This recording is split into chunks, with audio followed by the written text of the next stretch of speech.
इयम् आकाशवाणी।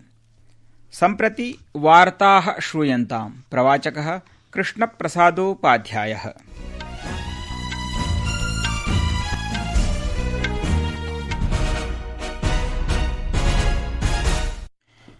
आदौ मुख्यवार्ताः।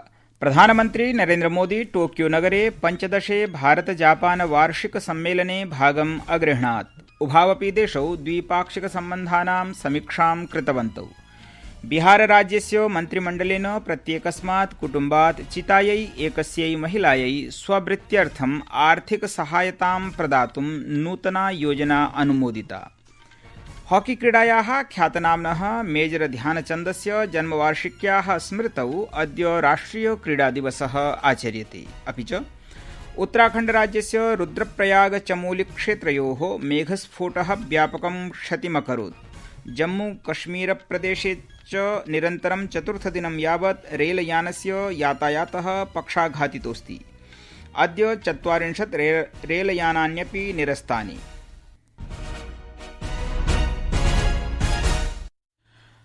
अथ वार्ताः विस्तरेण। प्रधानमन्त्री नरेन्द्र मोदी अद्य टोक्यो नगरे जापानदेशस्य समकक्षीयेण शिगेरू इशिबा इत्यनेन सह 15 भारत जापान वार्षिक सम्मेलने भागम् अगृह्णात्। शिखरसम्मेलने नेतृभ्यां द्विपाक्षिकसम्बन्धानां सम्पूर्णा समीक्षा कृता। नेतारौ विशेष सामरिक वैश्विक सहभागित्वस्य अग्रिमचरणस्य प्रगतिविषये च चर्चां कृतवन्तौ। संयुक्त पत्रकार सम्मेलनं सम्बोधयन् प्रधानमन्त्री मोदी अवदत् यत् अद्यतनीया चर्चा फलदायिका उद्देश्यपूर्णा च आसीदिति। सः अवदत् यत् विश्वशान्त्यै स्थिरतायै च भारत जापान सहभागित्वम् आवश्यकमस्ति। हम दोनों एकमत है कि विश्व की दो बड़ी अर्थव्यवस्थाओं और जीवंत लोकतंत्रों के रूप में हमारी साझेदारी केवल दोनों देशों के लिए ही नहीं बल्कि वैश्विक शांति और स्थिरता के लिए भी अत्यंत महत्वपूर्ण है। Strong democracies are natural partners in shaping a better world. अग्रिमदशकाय मार्गचित्रं निर्मितमस्ति इति श्री मोदी सूचितवान्।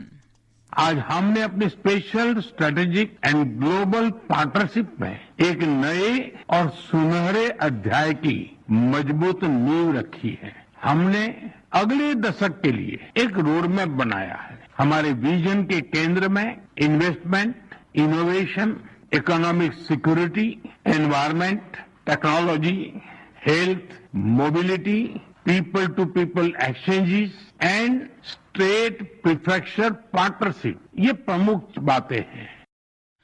जापानदेशस्य प्रधानमन्त्री स्वकीये वक्तव्ये अवदत् यत् भारतं नवान्वेषणमाध्यमेन सम्पूर्णे विश्वे परिवर्तनम् आनयदस्ति। सः अवदत् यत् परस्परपूरक पारस्परिकश्च सम्बन्धः भारत जापानदेशाभ्यां लाभप्रदः अस्तीति। बिहारस्य मुख्यमन्त्री नीतीशकुमारः दरभंगानगरे कांग्रेसनेतुः राहुलगान्धिनः मतदाता अधिकारयात्रायाः समये प्रधानमन्त्रिणं नरेन्द्रमोदिनं विरुध्य अपमानजनकभाषाप्रयोगस्य दृढतया निन्दाम् अकरोत्। सामाजिकप्रसारमाध्यमे श्रीकुमारः अवदत् यत् कांग्रेसपक्षस्य अथ आरजेडी पक्षस्य च कार्यक्रमे प्रधानमन्त्रिणं विरुध्य अपमानजनकभाषायाः प्रयोगः अतीव आक्षेपार्हः अस्तीति। सः अवदत् यत् येन प्रकारेण अशोभना भाषा प्रयुक्ता सा अत्यधिका अनुचिता वर्तते। अत्रान्तरे भाजपेति दलम् अस्मिन् विषये दरभंगा पटनानगरयोः अनेकेषु आरक्षिस्थलेषु परिवादं दत्तवत्। बिहारसर्वकारेण मुख्यमन्त्री महिला रोजगार योजना अनुमोदिता। मुख्यमन्त्रिणः नीतीशकुमारस्य आध्यक्ष्ये अद्य सञ्जाते मन्त्रिमण्डलीयोपवेशने निर्णयोऽयं जातः। अस्याः योजनायाः अन्तर्गतं राज्ये प्रत्येकस्मात् परिवारात् एकस्यै महिलायै स्वेच्छया व्यवसायसमारम्भणाय वित्तीयसाहाय्यं प्रदीयते। प्रथमदेयद्रव्यत्वेन चयनितमहिलायै स्वेष्टव्यवसायार्थं 10,000 रूप्यकाणि प्रदास्यन्ते। आवेदनप्रक्रियेयम् अचिरादेव समारप्स्यते। आगामि मासादेव लाभार्थिमहिलानां बैंक कोषेषु धनराशिः हस्तान्तरिष्यते। संस्कृतवार्तायाः संस्करणमिदम् इदानीम् आकाशवाणीतः प्रसार्यते। सममेव कार्यक्रमोऽयम् आकाशवाण्याः www.newsonair.gov.in वेबसाइट इत्यत्र अथ news on AIR mobile app इत्यत्र अपि उपलब्धो भविष्यति। राष्ट्रपतिः द्रौपदी मुर्मू अद्य नवदेहल्यां सार्वजनिकक्षेत्रस्य उद्यमानां कृते 20, 22, 23 स्कोप एमिनन्स पुरस्कारान् दत्तवती। सभां सम्बोधयन्ती राष्ट्रपतिपदासीना मुर्मुः अवदत् यत् सार्वजनिकक्षेत्रस्य उद्यमाः स्वातन्त्र्यादारभ्य आर्थिकवृद्धेः सामाजिकसमावेशनस्य च प्रबलसाधनभूताः सन्तीति। स्वाधीनता के बाद से पब्लिक सेक्टर आर्थिक विकास और सामाजिक समावेश का एक शक्तिशाली माध्यम रहा है। पब्लिक सेक्टर एंटरप्राइजेस ने उद्योगीकरण, बुनियादी ढांचे के विकास, सामाजिक उत्थान की आधारशिला तैयार की थी। समय के साथ इन एंटरप्राइजेस का विकास हुआ। इन सभी परिवर्तनों के बीच सार्वजनिक क्षेत्र के उद्यम अपने प्रदर्शन से आर्थिक तथा राष्ट्रीय लक्ष्यों को प्राप्त करने में महत्वपूर्ण भूमिका निभा रहे हैं। केन्द्रीय वित्त राज्य मंत्री पंकज चौधरी अवदत् यत् सार्वजनिक क्षेत्रोद्यमाः राष्ट्रनिर्माणार्थं महत्वपूर्णं योगदानं ददति, वैश्विकमञ्चे अपि मुद्रां स्थापयन्तीति। भारतस्य मुख्य न्यायाधीशः BR गवई इत्येषः अद्य सर्वोच्चन्यायालयस्य नवनियुक्ताभ्यां न्यायाधीशाभ्यां पदगोपनीयतयोः शपथवचनं दापितवान्। न्यायाधीशः आलोक अराधे, न्यायाधीशः विपुलमनुभाय पंचोली च सर्वोच्चन्यायालयस्य न्यायाधीशरूपेण शपथं स्वीकृतवन्तौ। केन्द्रीय गृहमन्त्री अमित शाहः अद्य गुवाहाट्यां राजभवनस्य नवनिर्मितस्य ब्रह्मपुत्र विंग इति विभागस्य उद्घाटनम् अकरोत्। तदनन्तरं गोलाघाट इति क्षेत्रे राष्ट्रिय साइबर फोरेंसिक प्रयोगशालायाः उद्घाटनं, सशस्त्रबलानां विविधविकासपरियोजनानां शिलान्यासोद्घाटनं च अकरोत्। गृहमन्त्री उक्तवान् यत् केन्द्रसर्वकारः देशस्य अपराध न्यायव्यवस्थायां फोरेंसिक साक्ष्य आधारित दृष्टिकोणं प्राधान्यम् अददादिति। सर्वकारः पूर्वसैनिक अंशदायी स्वास्थ्ययोजनायाः विस्ताराय अनुमोदनं प्रायच्छत्। योजनेयं तेभ्यः अधिकारिभ्यः सौलभ्यं प्रदास्यति ये चिकित्साकारणात् प्रशिक्षणात् दूरीकृताः। सशस्त्रसेनामालक्ष्य स्वकीयप्रतिबद्धतां प्रकटीकर्तुं मन्त्रालयेन निर्णयोऽयं स्वीकृतः।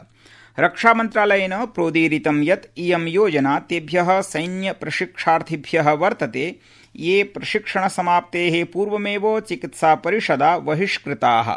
भविष्ये एतादृशानाम् उपक्रमाणाम् इतोपि विस्तारः भवितुमर्हति।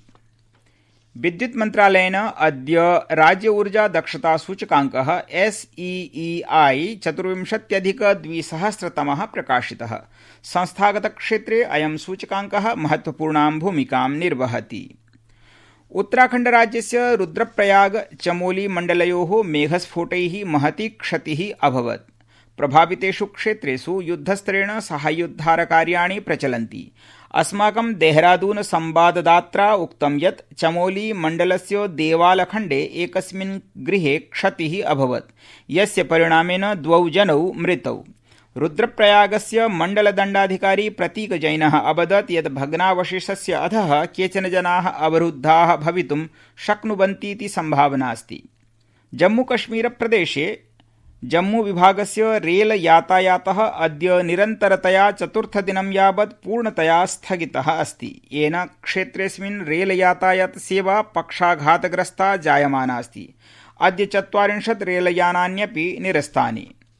हिमाचलप्रदेशे च वृष्टिकालिकक्रियाकलापैः सामान्यजनजीवने गभीरः प्रभावः जातोऽस्ति। प्रचण्डवृष्ट्या भूस्खलनेन च 2 राष्ट्रियराजमार्गाभ्यां सह अन्येषु च 600 मार्गेषु अवरोधः अस्ति। अद्य राष्ट्रियक्रीडादिवसः अस्ति। दिवसोऽयं महतः हॉकी क्रीडकस्य मेजर ध्यानचन्द इत्यस्य जन्मवार्षिक्यां समाचर्यते। क्रीडायाः शारीरिकक्रियाकलापानां च महत्त्वं प्रतिपादयितुं दिवसोऽयम् आचर्यते। अस्मिन् अवसरे प्रधानमन्त्रिणा नरेन्द्रमोदिना सर्वेभ्यः क्रीडकेभ्यः राष्ट्रियजनेभ्यश्च शुभाशयाः प्रेषिताः सन्ति इति वार्ताः।